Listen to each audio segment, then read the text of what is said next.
ನಮಸ್ಕಾರ ವೀಕ್ಷಕರೇ, ನಾನು ನಿಮ್ಮ ಪ್ರೀತಿಯ ಸಂಚಾರಿ ನವೀನ್. ವೀಕ್ಷಕರೇ, ಎಲ್ಲರೂ ಹೇಗಿದ್ದೀರಾ? ಎಲ್ಲರೂ ಚೆನ್ನಾಗಿದ್ದೀರಾ ಅಂತ ನಾನು ಭಾವಿಸಿದ್ದೀನಿ.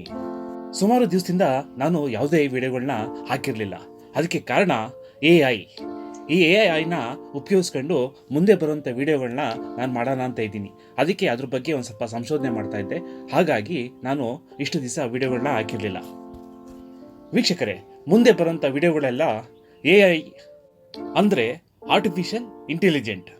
ಮುಂದೆ ಬರುವಂಥ ಎಲ್ಲ ವಿಡಿಯೋಗಳು ಈ AI ಕೂಡಿರ್ತತೆ.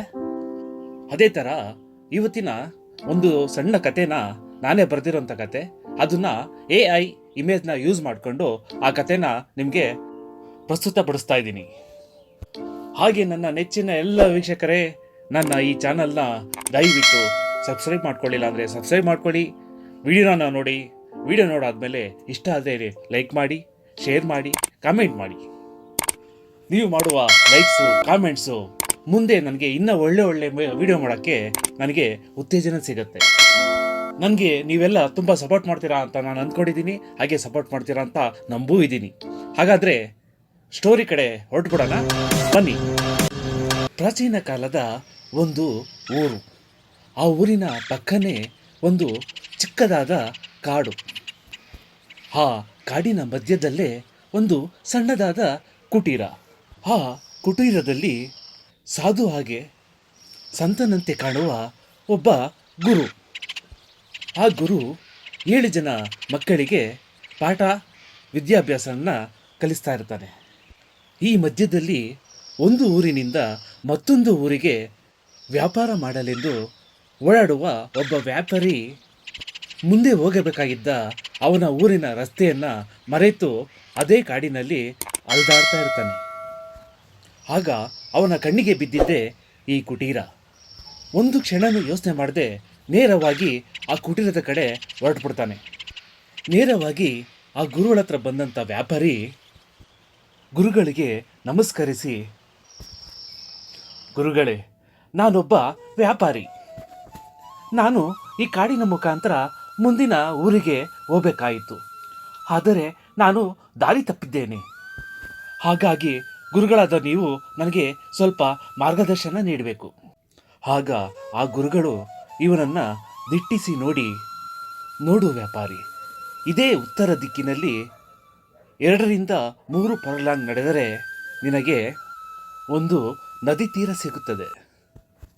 ಆ ನದಿ ತೀರದ ರಸ್ತೆಯಲ್ಲೇ ನಡೆದುಕೊಂಡು ಹೋದರೆ ನೀನು ತಲುಪಬೇಕಾದಂಥ ಊರು ನಿನಗೆ ದೊರೆಯುತ್ತದೆ. ಆಗ ವ್ಯಾಪಾರಿ ಧನ್ಯವಾದ ಗುರುಗಳೇ ಎಂದು ಹೇಳಿ ತನ್ನ ದಾರಿಯನ್ನು ಹಿಡಿದು ಊರಿನ ಕಡೆ ಹೊರಡ್ತಾನೆ.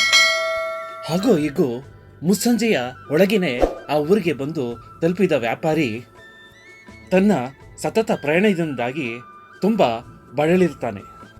ಆಗ ಅವನಿಗೆ ತನ್ನ ದೇಹದ ಸುಸ್ತು ಹಾಗೂ ವಿಶ್ರಾಂತಿಗಾಗಿ ಒಂದು ಸ್ಥಳ ಬೇಕಾಗಿರುತ್ತದೆ. ಆಗ ಅದೇ ಊರಿನ ಒಬ್ಬ ವ್ಯಕ್ತಿಯನ್ನು ಭೇಟಿ ಮಾಡಿ, ಸಹೋದರ, ನಾನೊಬ್ಬ ವ್ಯಾಪಾರ ಮಾಡಲೆಂದು ಊರಿನಿಂದ ಊರಿಗೆ ನಡೆದುಕೊಂಡು ಪ್ರಯಾಣ ಬೆಳೆಸಿರುತ್ತೇನೆ. ಅದೇ ವ್ಯಾಪಾರಕ್ಕೆಂದು ನಿಮ್ಮ ಊರಿಗೂ ನಾನು ಬಂದಿದ್ದೇನೆ. ಆದರೆ ನನ್ನ ದೇಹ ಸತತ ಪ್ರಯಾಣದಿಂದಾಗಿ ನನ್ನ ದೇಹ ತುಂಬ ಬಳಲಿದೆ ಹಾಗೂ ತುಂಬ ದಣಿದಿದೆ. ನನಗೆ ವಿಶ್ರಾಂತಿಯ ಅವಶ್ಯಕತೆ ಇದೆ. ದಯವಿಟ್ಟು ನಿಮ್ಮ ಊರಿನಲ್ಲಿ ನನಗೆ ವಿಶ್ರಾಂತಿ ಮಾಡಲು ಸ್ಥಳವೇನಾದರೂ ಇದೆಯಾ? ಆಗ ಆ ಊರಿನ ವ್ಯಕ್ತಿ, ನೋಡು ಸಹೋದರ, ನಿನಗೆ ಈ ಊರಿನಲ್ಲಿ ವಿಶ್ರಾಂತಿ ಬೇಕೆಂದರೆ ನೀನು ನೇರವಾಗಿ ರಾಜನ ಆಸ್ಥಾನಕ್ಕೆ ಹೋಗಿಬಿಡು. ಅಲ್ಲಿಯೇ ಅತಿಥಿ ಗೃಹ ಹೊಂದಿದೆ. ಅಲ್ಲಿ ಸದಾ ಅತಿಥಿ ಸತ್ಕಾರ ನಡೀತಾನೇ ಇರುತ್ತದೆ. ನೀನು ಅಲ್ಲಿ ಹೋಗುವುದು ಉತ್ತಮ. ಇದನ್ನು ಕೇಳಿದ ಆ ವ್ಯಾಪಾರಿ ಆ ವ್ಯಕ್ತಿಗೆ ಧನ್ಯವಾದಗಳನ್ನು ಹೇಳಿ ಆ ಅರಮನೆಯ ದಾರಿಗೆ ಹೊರಡ್ತಾನೆ. ಹಾಗೆ ಅತಿಥಿ ಗೃಹದೊಳಗೂ ಅವನು ತಲುಪೇ ಬಿಡ್ತಾನೆ. ಆ ಅತಿಥಿ ಗೃಹದಲ್ಲಿ ಕೆಲಸ ಮಾಡೋ ಕೆಲಸಗಾರರು ಈ ವ್ಯಾಪಾರಿಯನ್ನು ಬರಮಾಡಿಕೊಂಡು ಸಕಲ ಮರ್ಯಾದೆ ಅತಿಥಿ ಸತ್ಕಾರವನ್ನು ಚೆನ್ನಾಗಿ ಮಾಡ್ತಾರೆ. ಮೃಷ್ಟಾನ್ನ ಭೋಜನವನ್ನು ನೀಡಿ ಅವನಿಗೆ ವಿಶ್ರಾಂತಿ ಪಡೆಯಲು ಸ್ಥಳವನ್ನೂ ಕೂಡ ಅವರೇ ಕೊಡ್ತಾರೆ. ಮೊದಲೇ ದಣಿದಿದ್ದ ಆ ವ್ಯಾಪಾರಿ ವಿಶ್ರಾಂತಿ ಪಡೆಯಲೆಂದು ಮಲಗಿದ್ದ ಆ ವ್ಯಕ್ತಿ ಗಾಢ ನಿದ್ದೆಗೆ ಜಾರ್ಬಿಡ್ತಾನೆ.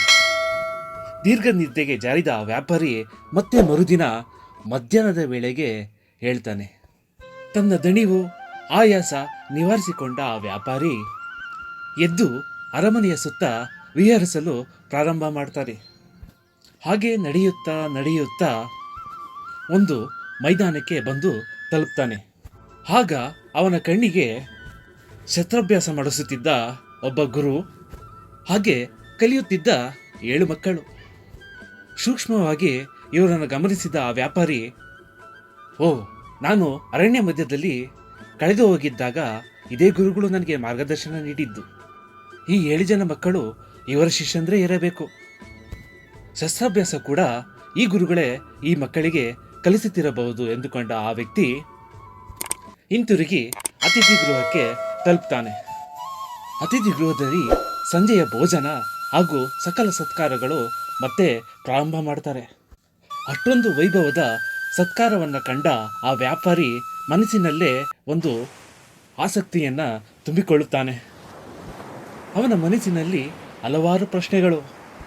ಈ ರಾಜ್ಯ ಇಷ್ಟೊಂದು ವೈಭವವಾಗಿದೆ, ಸಕಲ ಸಂಪನ್ಮೂಲಗಳು ಇಲ್ಲಿಯೇ ಇದೆ, ರಾಜ್ಯದ ಜನರು ಸುಖ ಸಂತೋಷದಿಂದ ನೆಮ್ಮದಿಯಿಂದ ಇದ್ದಾರೆ.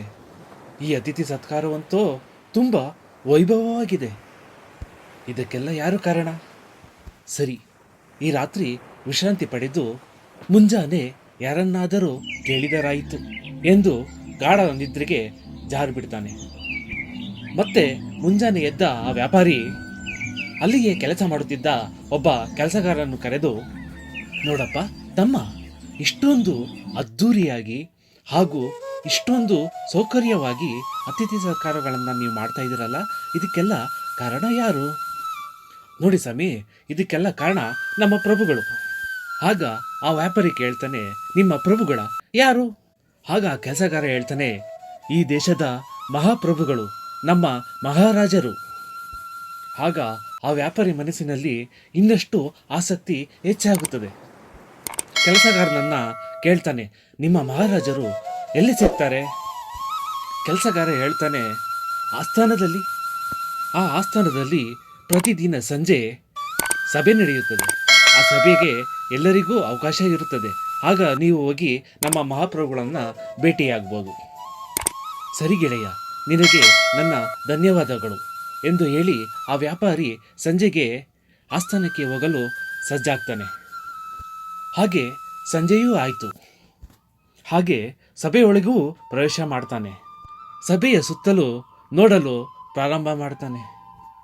ರಾಜ್ಯದ ಜನಸಾಮಾನ್ಯರು, ಅತಿಥಿಗಳು, ಸಾಮಂತರು, ಮಂತ್ರಿಗಳು ಇವರನ್ನೆಲ್ಲ ನೋಡುತ್ತಾ ಸಿಂಹಾಸನದ ಮೇಲೆ ಇವನ ಕಣ್ಣು ಹೋಗುತ್ತೆ. ಸಿಂಹಾಸನದ ಮೇಲೆ ಕುಳಿತಿದ್ದ ರಾಜನನ್ನು ನೋಡಿ ಇವನಿಗೆ ಅಚ್ಚರಿಯೋ ಅಚ್ಚರಿ. ಒಂದು ಕ್ಷಣ ನಿಂತಲ್ಲಿಯೇ ಸ್ತಬ್ಧನಾಗಿಬಿಡ್ತಾನೆ. ಅರೆ, ಏನಿದು? ನನ್ನ ಕಣ್ಣು ನಾನೇ ನಂಬಕ್ಕಾಗ್ತಾ ಇಲ್ವಲ್ಲ, ಏನಿದು? ಅವತ್ತು ಅರಣ್ಯದಲ್ಲಿ ನೋಡಿದ ಗುರು ಇವರೇ, ಮೈದಾನದಲ್ಲಿ ಯುದ್ಧಾಭ್ಯಾಸ ಮಾಡಿಸ್ತಾ ಇದ್ದ ಗುರುಗಳು ಇವರೇ, ಈಗ ಸಿಂಹಾಸನದ ಮೇಲೆ ಕೂತಿರೋಂಥ ಮಹಾರಾಜರು ಇವರೇ. ಹೀಗೆ 108 ಪ್ರಶ್ನೆಗಳನ್ನು ತನ್ನ ಮನಸ್ಸಿನೊಳಗೆ ಹಾಕ್ಕೊಂಡು ಆ ಪ್ರಶ್ನೆಗಳಿಗೆಲ್ಲ ಉತ್ತರ ಹುಡುಕ್ತಾನೋ ಇಲ್ವೋ ನೋಡೋಣ ಮುಂದಿನ ಭಾಗದಲ್ಲಿ.